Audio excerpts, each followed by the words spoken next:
Kini kalong kejing pemna pajba kebedan kam. Kemsi benta banyada. Bajele persya ya kejing sapriang. Jong kenyang jingpang coronavirus.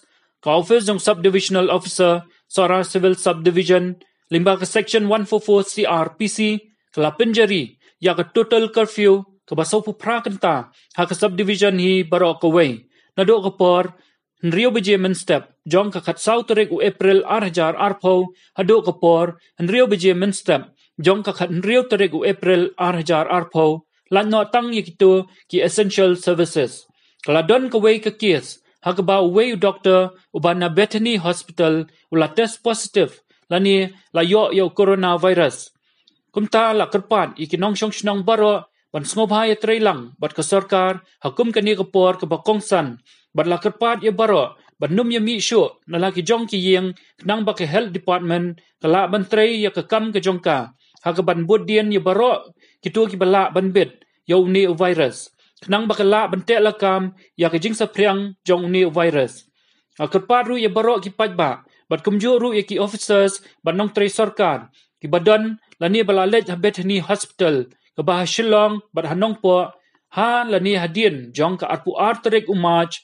Arhajar arpau. Bakin register ya ladi. Da ke phone. Hau number 108. Lani hau number 1070. Anong biang number 108. Lani number 1070. Lani ha ke website www.meghalaya.online.gov.in/covid/login.htm.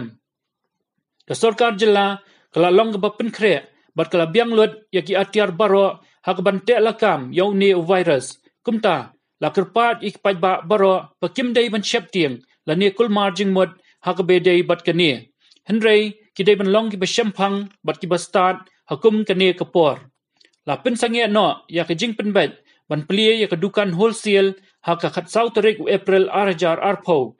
Bat ke jing plie ya ki wine store haki tarik khat lai hadu khat nyau tarik u April arhajar arpau.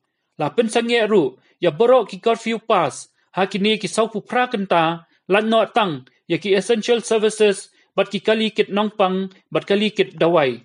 La kerpat ya borok bakin sngobha ban bat perking yakni ke hukum ke badon kam ke Blai Shibun.